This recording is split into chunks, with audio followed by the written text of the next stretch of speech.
Eu saúdo os irmãos com a graça e a paz do Senhor Jesus. Bom dia!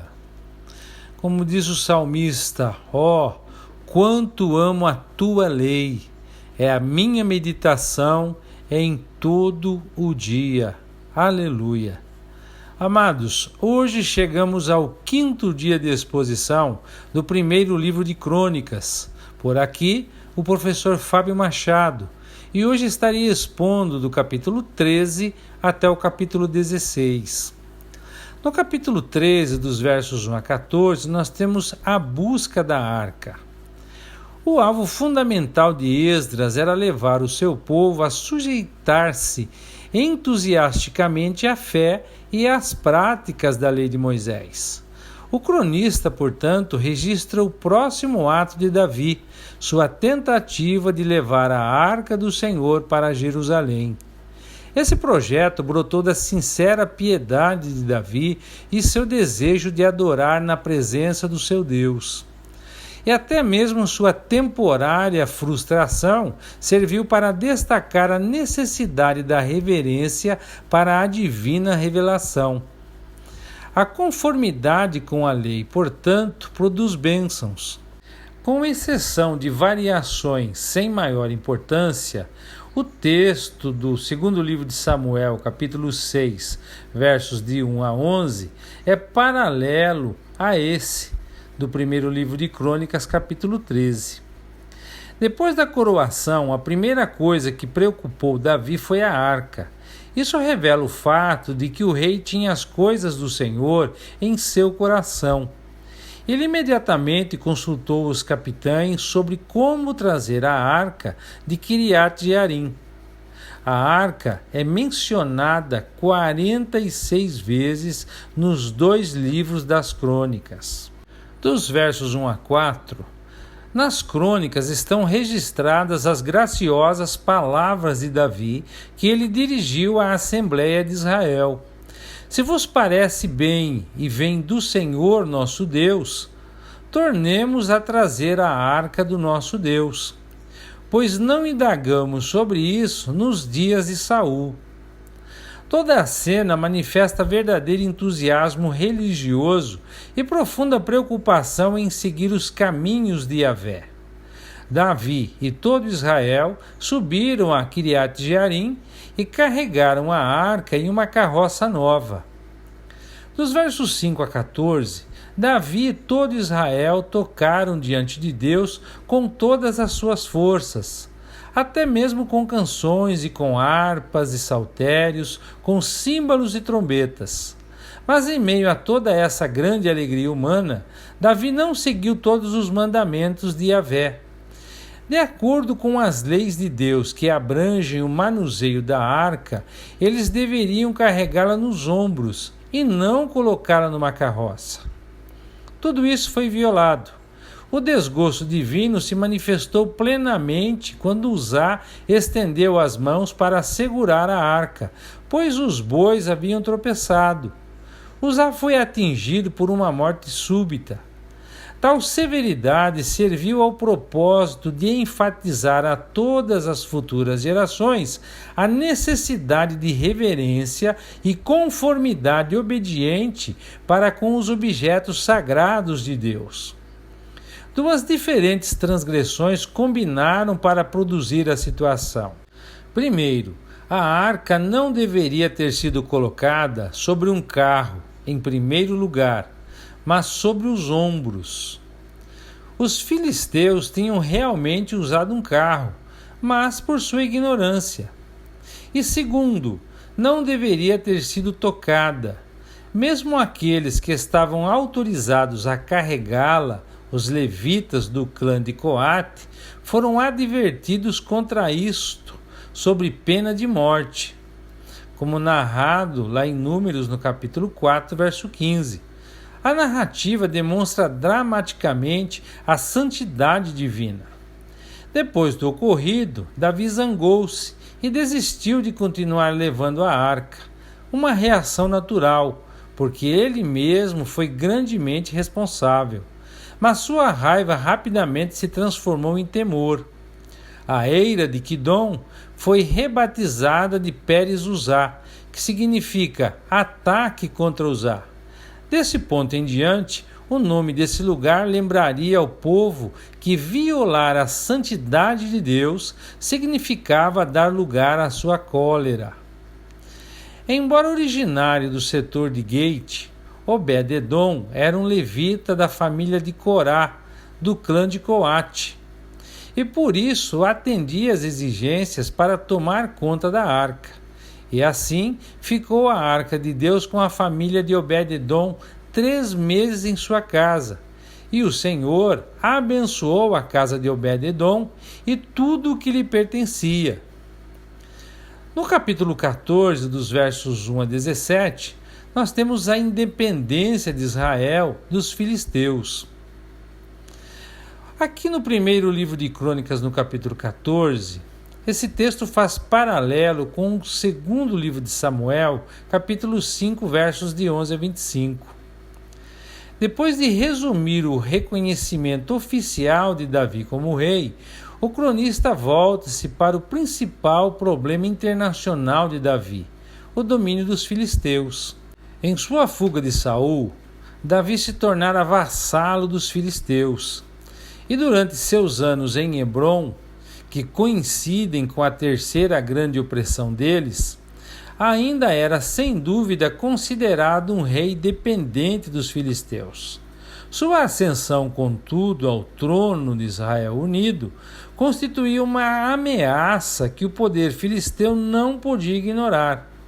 Seu ataque foi efetuado imediatamente, antes mesmo da tomada de Jerusalém. Mas como dependia do poder divino, Davi foi capaz de enfrentar as 2 invasões e conquistar a independência de sua nação. No capítulo 14, versos 1 e 2, um poderoso governante da cidade-estado fenícia de Tiro, Irão, ele é mencionado aqui nas Escrituras, assim como em outras fontes. Ele foi contemporâneo de Davi e Salomão. Seu trabalho para Davi, a construção de um palácio real, deve ter começado no fim do reinado de Davi. Além disso, Irão providenciou material para o templo e outras construções, um projeto que não se completou até o 20º ano de Salomão. Isso indica que o cronista não discorreu acerca da construção do palácio de Davi e da chegada da arca em ordem cronológica. Nos versos 3 a 7 do capítulo 14, além das esposas que adquiriu em Hebrom, Davi se casou com outras em Jerusalém.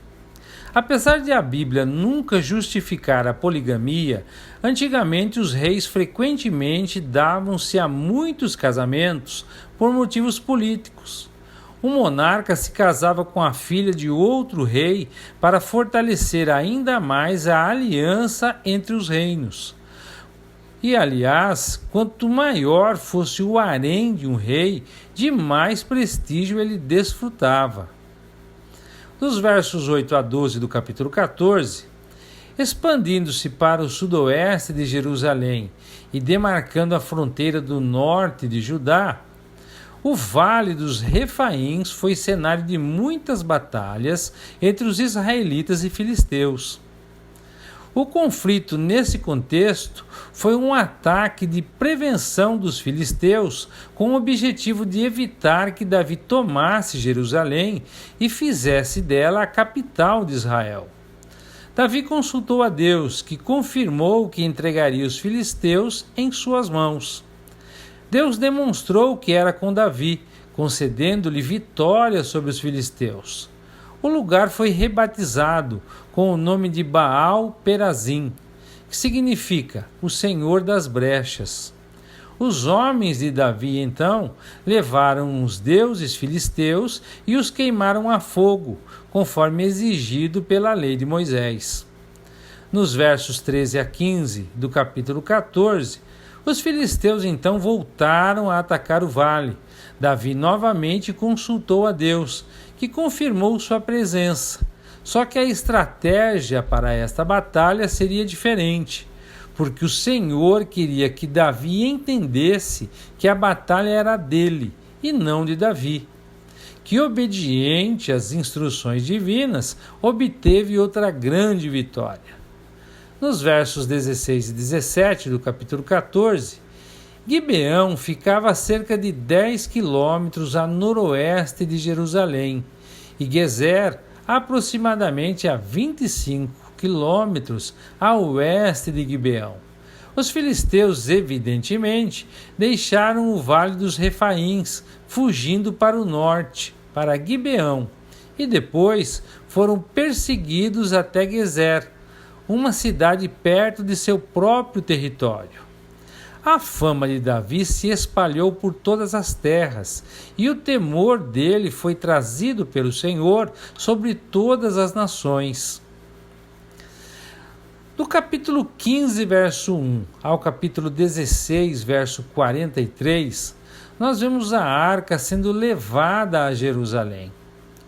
No tempo de Esdras, Jerusalém era mais importante religiosamente do que politicamente. E, aliás, assim tem sido desde então. O cronista, portanto, retoma a narrativa do capítulo 13 sobre a introdução da arca em Jerusalém. Realização essa que provocou uma permanente centralização da religião de Israel dentro dos muros da nova capital de Davi. Os capítulos 15 e 16 desenvolvem consideravelmente a descrição paralela encontrada lá no segundo livro de Samuel, no capítulo 6, versos de 12 a 20, pois eles fazem uma lista dos elaborados preparativos do rei para impedir qualquer tragédia igual àquela que prejudicara sua tentativa anterior e para assegurar o devido acompanhamento dos cantores. Eles citam um modelo do Salmo de Ação de Graças de Davi que foi usado quando da colocação da arca em sua tenda, e explicam a organização levita que ele estabeleceu para a preservação de um ministério regular no santuário de Jerusalém. No capítulo 15, verso 1, o lugar para a arca era o tabernáculo, na cidade de Davi. O tabernáculo original, construído nos dias de Moisés, havia sido erguido em Siló, na Manassés Central, conforme o livro de Josué, capítulo 18, verso 1. Ele permaneceu lá até a captura da arca pelos filisteus, quando, evidentemente, foi levada para Nob, a 3 quilômetros de distância de Jerusalém. Mais adiante, o tabernáculo foi levado para um alto em Gibeão, cerca de 3 quilômetros ao norte da cidade de Saul. Quando Davi se tornou rei, ele deixou o tabernáculo de Moisés em Gibeão e nomeou Zadok para o ministério sacerdotal. Mesmo depois dele ter construído um novo tabernáculo no Monte Sião e ter conduzido a arca para dentro dele, o templo original permaneceu em Gibeão. Por fim, Salomão trouxe a arca do Monte Sião e a tenda do encontro de Moisés, de Gibeão, e colocou-as no novo templo, o qual ele próprio havia construído no Monte Moriá. Em outras palavras, a tenda de Davi foi para a arca um lar de transição entre o tabernáculo no deserto e o templo de Salomão. Nos versos 2 a 4 do capítulo 15, tendo aprendido sua lição no incidente com Uzá, Davi ordenou que a arca do Senhor fosse removida desta vez de acordo com a lei. Ela devia ser transportada pelos levitas por meio de varas inseridas em suas argolas. Nos versos 5 a 7, Davi então dividiu os levitas de acordo com suas genealogias. Uriel era o príncipe do clã dos coatitas, Asaías, o dos meratitas, e Joel, o dos gersonitas.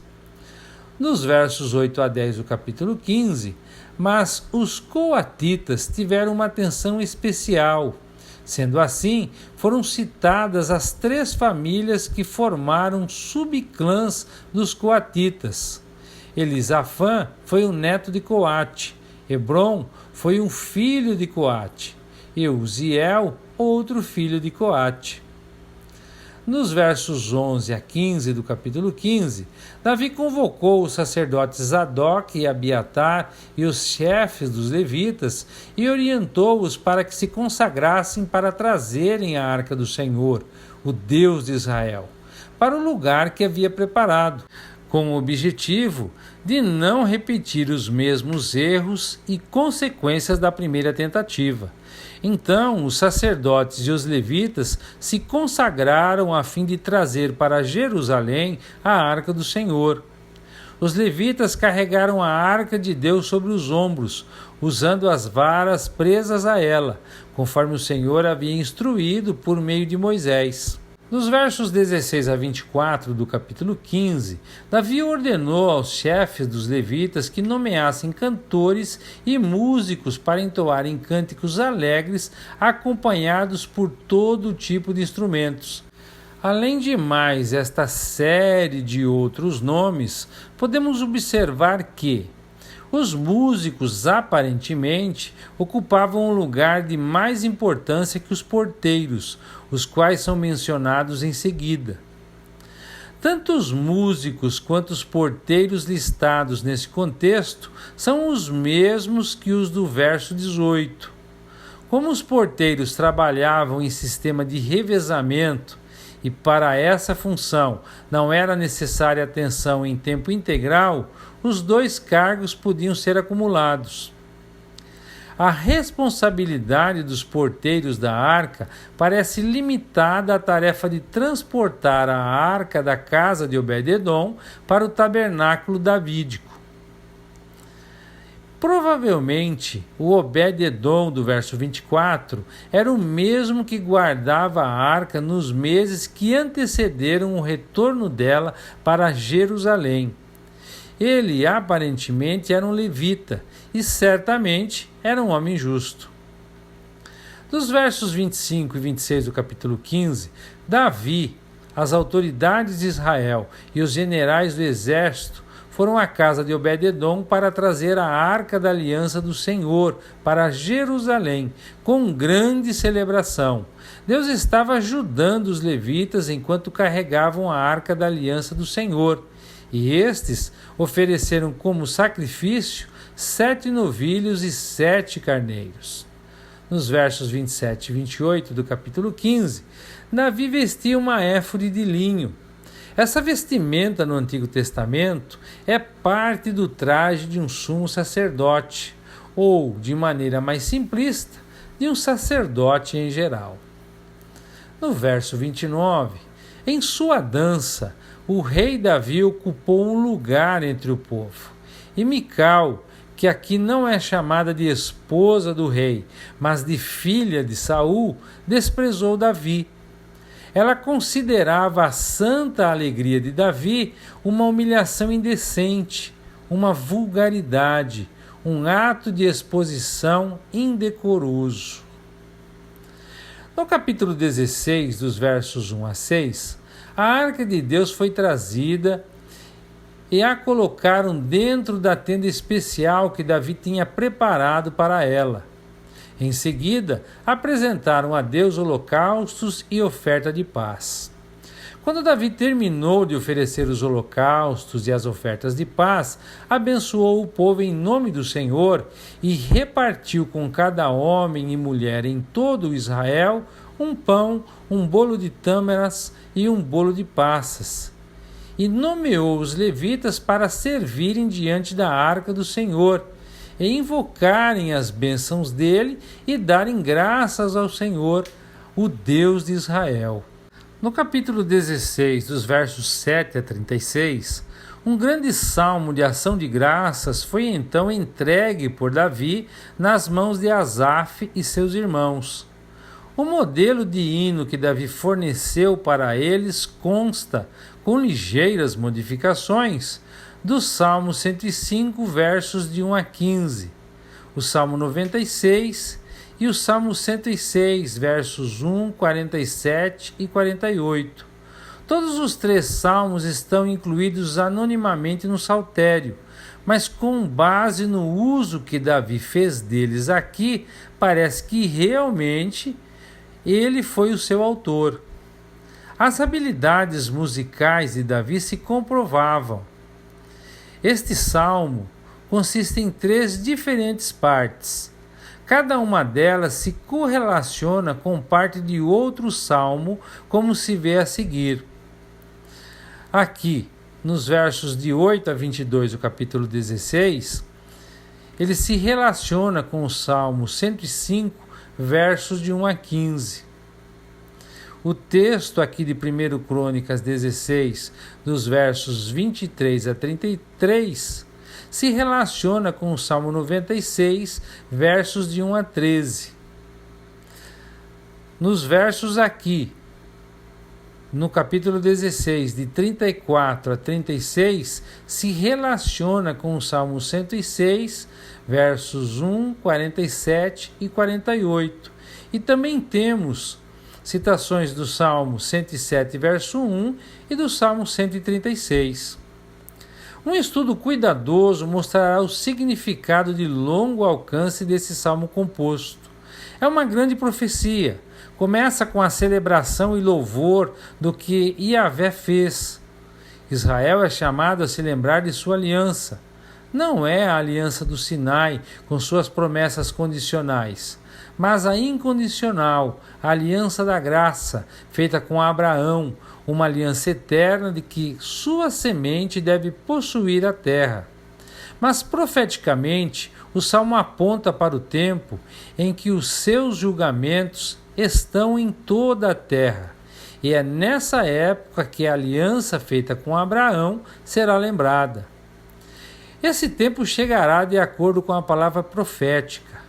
O versículo 22, não toques no meu ungido e não faças mal aos meus profetas, fala da preservação de Israel, pois Israel é seu ungido, um reino de reis e sacerdotes.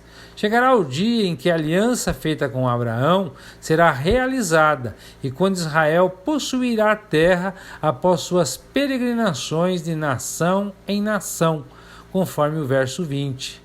Então haverá um trono em Sião e um rei reinará em justiça. Em seguida, o Salmo 96 é citado. É um salmo que aguarda o reino na terra, quando as nações reconhecerem a Yahvé e se curvarem em sua presença. A abençoada era de glória, da qual os profetas têm tanto a dizer. O milênio é retratado neste salmo. Tremei diante dele toda a terra. O mundo está estabelecido, não pode ser movido. Que os céus se alegrem e deixe a terra se alegrar. E que digam entre as nações, o Senhor reina. Que brame o mar e a sua plenitude, que os campos se regozijem e tudo o que há nele. Então as árvores da floresta cantarão na presença do Senhor, porque ele vem para julgar a terra. O louvor de Israel concluiu o salmo de ação de graças. Ele é profético. Aguarda o tempo em que o Senhor libertará seu povo, quando as promessas feitas aos pais serão todas cumpridas, quando as nações da terra conhecerão o Senhor e quando ele reinará sobre todos. Esse é o futuro de Israel. Quando ele for misericordioso com sua terra e com seu povo, as nações se regozijariam, segundo Deuteronômio, capítulo 32, verso 43. No verso 37, nós vemos Davi nomeando Asaf para ser o supervisor da adoração diante do Senhor. E no verso 38, nomeando Obed-edom e seus irmãos para serem porteiros. No verso 39 do capítulo 16, o tabernáculo de Moisés permaneceu como santuário separado, um lugar alto em Gibeon, até que o templo de Salomão ficasse pronto. Havia 2 lugares designados para a comunidade adorar a Deus: o tabernáculo de Moisés em Gibeão e o de Davi no monte de Sião. Zadok, um descendente de Eleazar, servia em Gibeão. enquanto Abiatar, um descendente de Arão, servia em Jerusalém. No verso 40, apesar da existência desse altar no Monte Sião, o que se encontrava em Gibeão era aparentemente considerado o altar oficial, porque ele tinha sido construído sob o comando de Moisés. Zadok e seus colegas sacerdotes ministravam nas cerimônias de sacrifício da manhã e da noite em Gibeão. No início de seu reinado, Salomão também ia ao alto em Gibeão oferecer sacrifícios, um ato completamente aceitável a Deus, que lá mesmo abençoou-o. Nos versos 41 a 43 do capítulo 16, Davi também designou Emã, Jedutum e outros escolhidos por nome para darem graças ao Senhor, com os cânticos de louvor a Deus, acompanhados de trombetas, símbolos e outros instrumentos.